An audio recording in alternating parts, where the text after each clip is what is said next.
بسم اللہ الرحمن الرحیم۔ السلام علیکم ورحمۃ اللہ وبرکاتہ۔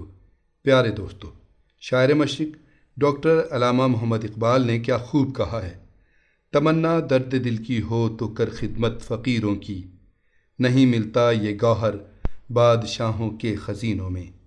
کہا جاتا ہے کہ اللہ پاک اپنے نیک بندوں کو عام لوگوں میں پوشیدہ رکھتا ہے، ان کی گمنامی ان کے بلندی درجات کا سبب ہوتی ہے۔ حدیث پاک میں فرمایا گیا، بہت سے پراگندہ بالوں والے میلے کچیلے کپڑوں والے جو کسی بڑے گھر تک نہیں پہنچ سکتے، اللہ کے ہاں اتنے بڑے مرتبے والے ہیں کہ اگر وہ اللہ پر کوئی قسم کھائیں تو اللہ تعالیٰ اسے بھی پوری فرما دے۔ حضرت اویس قرنی رضی اللہ تعالیٰ عنہ بھی ایسے ہی افراد کے سرخیل تھے۔ اس حوالے سے یہ ایمان افروز واقعہ غور سے سنیے۔ ایک عارف باللہ کہتے ہیں کہ ہم عراق میں مکہ مکرمہ اور رسول اللہ صلی اللہ علیہ وآلہ وسلم کے شہر مدینہ منورہ کے لیے نکلے۔ ہمارے قافلے میں بہت سے لوگ تھے۔ ہم عراق سے نکلے تو ایک عراقی شخص بھی ہمارے ساتھ چل پڑا۔ اس کا گندمی رنگ کثرت عبادت کی وجہ سے زرد ہو چکا تھا۔ اس نے پیوند زدہ ایک پرانا لباس پہنا ہوا تھا۔ اس کے ہاتھ میں عصا تھا اور ایک تھیلی تھی جس میں کچھ توشہ تھا۔ وہ شخص عابد و زاہد حضرت اویس قرنی رضی اللہ تعالی عنہ تھے۔ قافلے والوں نے انہیں اجنبی جانتے ہوئے کہا، ہمارا گمان ہے کہ تم ایک غلام ہو۔ حضرت سیدنا اویس قرنی رضی اللہ تعالی عنہ نے فرمایا، ہاں میں ایک غلام ہوں۔ انہوں نے کہا، ہمارا گمان ہے کہ تم ایک برے غلام ہو اور تم اپنے آقا کے پاس سے بھاگ کر جا رہے ہو۔ آپ رضی اللہ تعالی عنہ نے فرمایا، ہاں۔ انہوں نے کہا، جب تم اپنے آقا کو چھوڑ کر بھاگے تھے اس وقت تمہاری کیا حالت تھی اور اب تمہاری کیا حالت ہے؟ اگر تم اپنے آقا کے پاس ہی ٹھہرے رہتے تو تمہاری یہ حالت نہیں ہوتی، اور بے شک تم ایک برے اور کوتاہی کرنے والے غلام ہو۔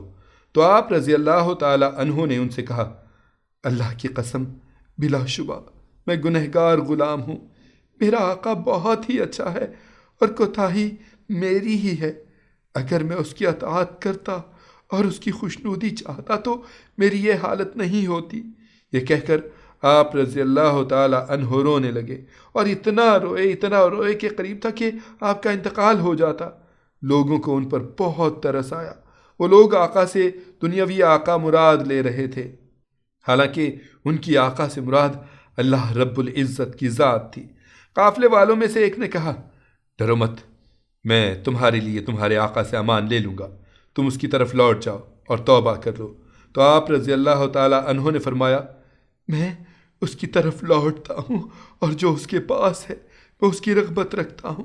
حضرت اویس قرنی رسول اللہ صلی اللہ علیہ وآلہ وسلم کے روضہ انور کی زیارت کے لیے نکلے تھے، اور چونکہ قافلے نے بھی اسی دن کوچ کیا تھا اس لیے آپ اس میں شامل ہو گئے تھے۔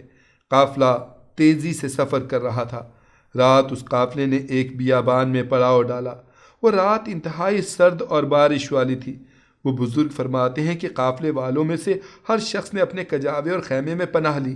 حضرت اویس قرنی کے پاس خیمہ وغیرہ نہیں تھا۔ آپ رضی اللہ تعالی عنہ نے سردی سے بچاؤ کے لیے کسی سے کوئی شے نہیں مانگی، کیونکہ آپ نے اپنے نفس سے عہد کر رکھا تھا کہ کوئی دنیاوی چیز بھی کسی مخلوق سے طلب نہیں کریں گے۔ وہ اپنی حاجات میں اللہ ہی سے سوال کیا کرتے تھے۔ اس رات آپ کو سخت سردی لگی، یہاں تک کہ شدید سردی کی وجہ سے آپ رضی اللہ تعالی عنہ کے اعضاء کانپنے لگے۔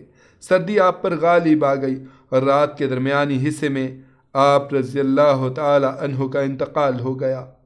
جب صبح ہوئی اور قافلے والوں نے کوچ کا ارادہ کیا تو آپ رضی اللہ تعالی عنہ کو پکارا، اے شخص اٹھو، لوگ کوچ کر رہے ہیں۔ آپ رضی اللہ تعالی عنہ نے کوئی جواب نہ دیا۔ تو ایک شخص آپ کے قریب آیا، اس نے آپ کو جھنجھوڑا تو دیکھا آپ رضی اللہ تعالی عنہ کا انتقال ہو چکا ہے۔ اس شخص نے قافلے والوں کو پکار کر کہا، قافلے والوں، وہ جو غلام اپنے آقا سے بھاگا ہوا تھا اس کا انتقال ہو گیا ہے اور ہمیں اسے دفن کیے بغیر سفر نہیں کرنا چاہیے۔ قافلے والوں نے کہا، اس کے کفن دفن کی صورت کیسے ہوگی؟ قافلے میں موجود ایک نیک شخص نے کہا، یہ غلام توبہ کر چکا تھا، اپنے آقا کی طرف لوٹنے کا ارادہ رکھتا تھا اور یہ اپنے کیے پر نادم تھا۔ ہمیں امید ہے کہ اللہ عز و جل اس کے ذریعے ہمیں نفع پہنچائے گا، کیونکہ اس کی توبہ قبول ہو چکی ہے اور اگر ہم اسے دفن کیے بغیر چل پڑے تو کہیں ہم سے اس کے بارے میں سوال نہ کیا جائے۔ تمہارے لیے اس کے سوا کوئی چارہ نہیں کہ اس کے لیے قبر کھودنے اور اسے اس قبر میں دفن کرنے تک صبر کرو۔ لوگوں نے کہا اس جگہ پانی موجود نہیں ہے۔ ایک نے کہا کسی جاننے والے سے پوچھ لو۔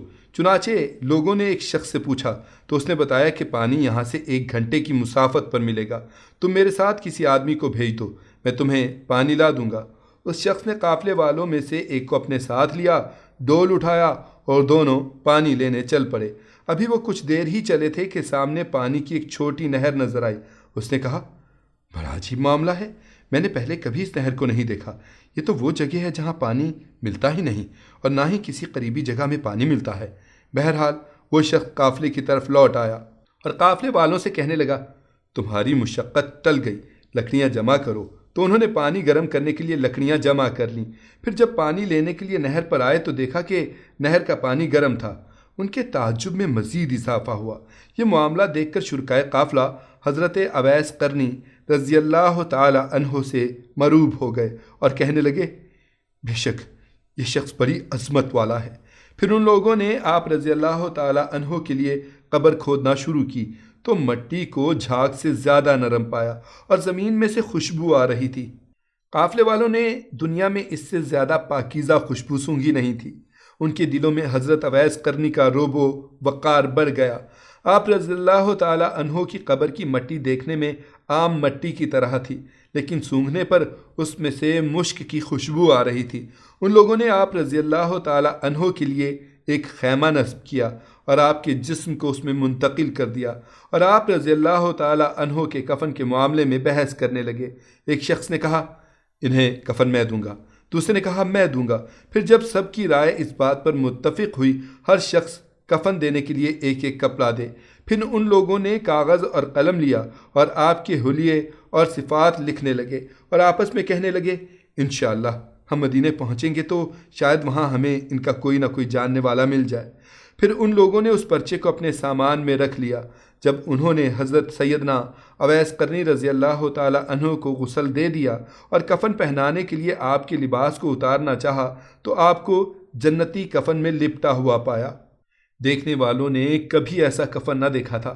اس کفن پر مشک و عنبر لگا ہوا تھا جس کی خوشبو نے فضا کو معطر کر دیا تھا، اور آپ رضی اللہ تعالی عنہ کی پیشانی اور قدموں پر مشک لگی ہوئی تھی۔ یہ دیکھ کر لوگ کہنے لگے لا حول ولا قوت الا باللہ العلی العظیم، یعنی گناہ سے بچنے کی توفیق اور نیکی کرنے کی طاقت اللہ ہی دیتا ہے جو بلند و بالا اور عظمت والا ہے۔ اللہ نے انہیں کفن پہنا دیا اور بندوں کے کفن سے بے نیاز کر دیا۔ ہم اللہ سے امید رکھتے ہیں کہ وہ اپنے اس نیک بندے کے صدقے ہمیں جنت عطا فرمائے گا اور ہم پر رحم فرمائے گا۔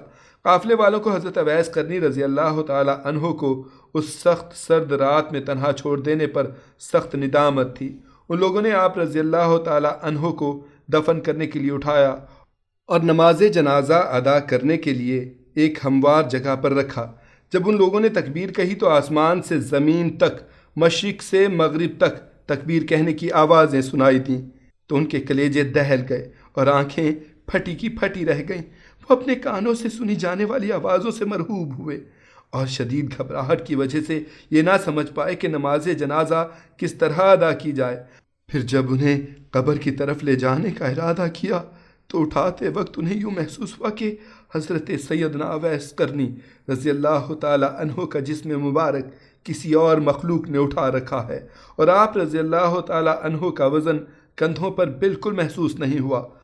آپ رضی اللہ تعالی عنہ کو دفن کرنے کے لیے قبر کی طرف لائے اور آپ کو دفنا دیا۔ قافلے والے حضرت سیدنا اویس قرنی رضی اللہ تعالی عنہ کے بارے میں حیران پریشان تھے۔ اسی حالت میں انہوں نے سفر شروع کیا۔ واپس پلٹ کر لوٹے تو کوفے کی مسجد میں آئے اور لوگوں کو آپ رضی اللہ تعالی عنہ کا واقعہ سنایا اور وہاں حلیہ بیان کیا تو حلیہ بیان کرنے پر لوگوں نے آپ رضی اللہ تعالی عنہ کو پہچان لیا۔ مسجد میں رونے کی آوازیں بلند ہوئیں، اور اگر آپ کے وصال کے بعد آپ رضی اللہ تعالی عنہ کی کرامات ظاہر نہ ہوتی تو حضرت سیدنا اویس قرنی رضی اللہ تعالی عنہ کے انتقال کی خبر کسی کو نہ ہوتی، اور نہ ہی آپ رضی اللہ تعالی عنہ کی قبر انور کا علم ہو پاتا۔ کہ آپ رضی اللہ تعالی عنہ لوگوں سے پوشیدہ رہا کرتے تھے۔ ڈاکٹر علامہ اقبال نے کیا خوب فرمایا، نہ پوچھ ان خرقہ پوشوں کی، ارادت ہو تو دیکھ ان کو، یہ بیضا لیے بیٹھے ہیں اپنی آستینوں میں۔ اللہ پاک ہمیں حضرت اویس قرنی کے فیوز و برکات سے مالا مال فرمائے، آمین یا رب العالمین۔